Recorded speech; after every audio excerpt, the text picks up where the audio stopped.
اعوذ باللہ من الشیطان الرجیم بسم اللہ الرحمن الرحیم رب اشرح لی صدری ویسر لی امری واحلل عقدۃ من لسانی یفقہوا قولی ربی زدنی علما۔ السلام علیکم، امید ہے آپ سب خیریت سے ہوں گے۔ آج تاریخ ہے 3 اپریل 2021، دن ہفتہ، جمع ششم، مضمون ہے اردو الف اور بے، لیکچر نمبر 5۔ ہمارا آج کا عنوان ہے سبق نمبر 10، شیخ سعدی کے اقوال اور کہانی جھوٹی تعریف۔ آج کے تدریسی مقاصد ہیں بچوں کو قول، کہاوت اور ضرب المثال کے معنی و مفہوم سے روشناس کرانا، بچوں کو بتانا کہ حکایت یا کہانی میں ایک ایسا پیغام پوشیدہ ہوتا ہے جو صدیوں کی انسانی دانش کا نچوڑ ہوتا ہے، بچوں کو شیخ سعدی کی شخصیت سے متعارف کرانا۔ اقوال کیا ہوتے ہیں؟ اقوال کی جمع قول ہے۔ کسی اہم اور مشہور شخصیت کی روشنی میں ان کی کہی ہوئی خاص باتیں اقوال، کہاوت، ضرب المثال کہلاتی ہیں۔ وقت گزاری کا بہترین طریقہ کون سا ہے؟ وقت گزاری کا بہترین طریقہ کہانی سننا اور سنانا ہے۔ اب ہم پڑھیں گے سبق نمبر 10، شیخ سعدی کے اقوال۔ آپ نے ان کے مشکل الفاظ کے معنی اپنے ساتھ ساتھ کتاب پر لکھنے ہیں۔ اب آپ اپنی کتاب کا صفحہ نمبر 50 کھولیں گے۔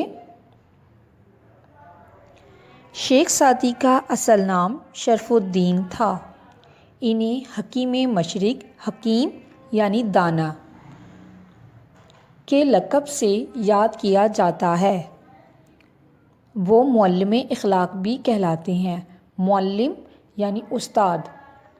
سلطان سازنگی کے زمانے میں ایران کے شہر شیراز میں پیدا ہوئے۔ شیخ سعدی نے طویل عمر پائی، طویل یعنی لمبی عمر پائی، اور اپنی زندگی کا بیشتر زیادہ تر حصہ سیر و سیاحت میں گزارا۔ سیر و سیاحت، ملک کی سیر۔ شیخ سعدی نے شاعری بھی کی اور نثر میں بھی لکھا۔ اپنے خیالات کا اظہار نظم کی صورت میں کرنا شاعری کہلاتا ہے، اور اپنے خیالات کا اظہار سیدھے سادے جملوں میں کرنا نثر کہلاتا ہے۔ شاعری میں ان کی مثنوی، بوستان اور نثری کتابوں میں گلستان کو بہت زیادہ شہرت اور اہمیت ملی۔ گلستان کا معنی ہے باغ۔ خاص طور پر گلستان اپنی فکری تازگی، سوچ کا نیا انداز اور دانش و حکمت کی بنا پر، دانش و حکمت، عقل و دانائی، ادب و اعلیٰ ادب میں شمار کی جاتی ہے۔ دنیا میں پائی جانے والی تقریباً تمام بڑی زبانوں میں اس کے تراجم ہو چکے ہیں، یعنی ترجمے ہو چکے ہیں۔ حکمت و دانش سے بھرپور یعنی عقل و دانائی سے بھرپور ان کے کچھ اقوال درج ذیل ہیں۔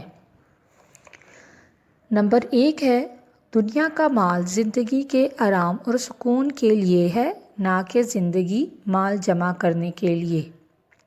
اگر تو دنیا کی نعمتوں سے فائدہ اٹھانا چاہتا ہے تو لوگوں پر احسان کر، احسان نیکی، جیسے اللہ نے تجھ پر احسان فرمایا۔ 2 آدمیوں کی کوشش بے فائدہ ہے، ایک وہ جس نے مال کمایا مگر کھایا نہیں، دوسرا وہ جس نے علم پڑھا مگر اس پر عمل نہ کیا۔ نمبر 4 ہے، بے عمل عالم، عالم علم والا۔ بے عمل عالم ایسا ہے جیسے اندھے کے ہاتھ میں مشل، مشل کہتے ہیں روشنی کو۔ لوگ تو اس سے فائدہ اٹھاتے ہیں مگر وہ خود کچھ فائدہ حاصل نہیں کر سکتا۔ دشمن کے ساتھ بے موقع نرمی کرنا اسے شیر بنانا ہے۔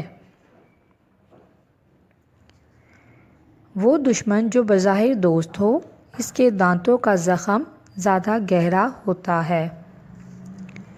دیوار کے پیچھے بھی بات کرتے وقت ہوشیار یعنی خبردار، ہو سکتا ہے کہ دوسری طرف دشمن کان لگا کر سن رہا ہو۔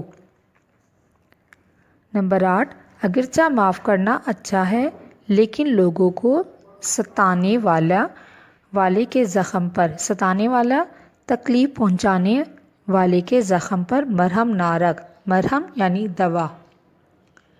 بری عادت والا انسان اپنی بری عادت کی وجہ سے ہمیشہ مصیبت میں پھنسا رہتا ہے۔ بات اس وقت کر جب تجھے یقین ہو کہ اثر ہوگا۔ بے فائدہ بات کر کے اپنی قدر نہ گھٹا۔ قدر عزت۔ 10 آدمی ایک دسترخوان پر اکٹھے بیٹھ کر کھا سکتے ہیں۔ دسترخوان وہ کپڑا جس پر کھانا چنتے ہیں، مگر 2 کتے ایک مردار کو مل کر نہیں کھا سکتے۔ مردار مرا ہوا۔ سب سے بڑا بدنصیب وہ ہے جو لوگوں کو ستاتا ہے، کیونکہ جب اس پر مصیبت پڑے گی تو کوئی اس کا دوست نہ ہوگا۔ جو بری صحبت میں بیٹھتا ہے، صحبت کہتے ہیں دوستی کو، جو بری صحبت میں بیٹھتا ہے اس کی سوچ کبھی اچھی نہ ہوگی۔ حاسد کے لیے بد دعا کرنے کی ضرورت نہیں، وہ تو پہلے ہی حسد کی آگ میں جل رہا ہے۔ کتا دنیا کی ذلیل ہستی شمار ہوتا ہے۔ ذلیل یعنی کمتر ہستی وجود، مگر حق شناس کتا، حق شناس یعنی حق پہنچانے والا کتا ناشکر انسان سے بہتر ہے۔ اب آپ کتاب کا صفحہ نمبر 52 کھولیں گے۔ اس میں ہم درست جواب کی نشاندہی کریں گے۔ بری صحبت میں بیٹھنے والے کی کیا چیز اچھی نہیں ہوتی؟ سوچ۔ دشمن کے ساتھ بے موقع نرمی کرنا اسے کیا بناتا ہے؟ شیر۔ کون دنیا کی ذلیل ہستی شمار ہوتا ہے؟ کتا۔ کس کے لیے بد دعا کرنے کی ضرورت نہیں؟ حاسد۔ لوگوں کو ستانے والا کیا ہے؟ بدنصیب۔ شیخ سعدی کہاں پیدا ہوئے؟ شیراز میں۔ اگلے صفحے پر ہم پڑھیں گے خالی جگہ پر۔ دنیا کا مال ڈیش کے آرام و سکون کے لیے ہے۔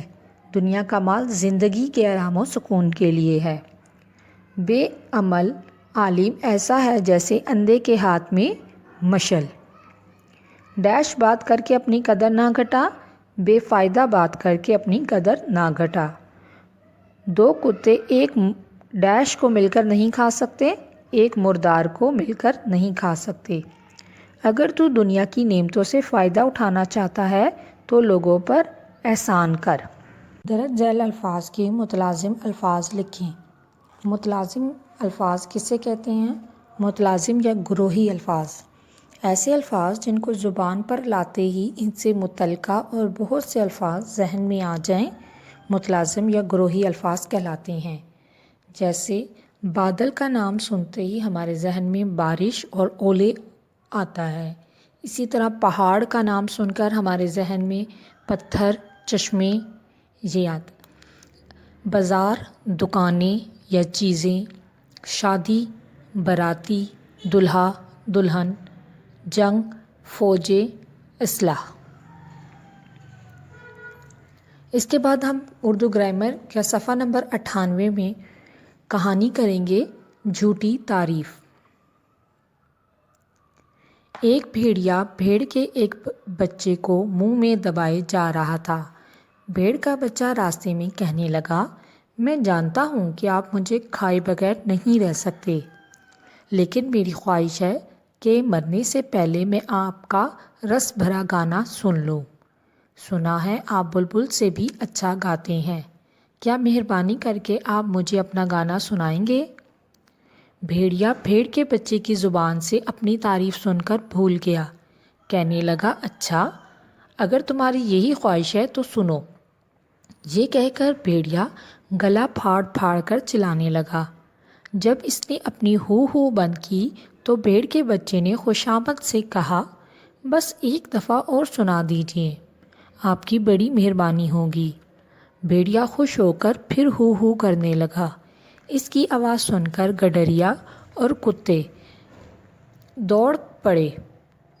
اور بھیڑیے کو اپنا گانا ختم کیے بغیر ہی بھاگنا پڑا۔ گڈریا بھیڑ کے بچے کو اٹھا کر پھر گلے میں لے آیا۔ اس طرح بھیڑیے کے بچے نے اپنی جان بچا لی۔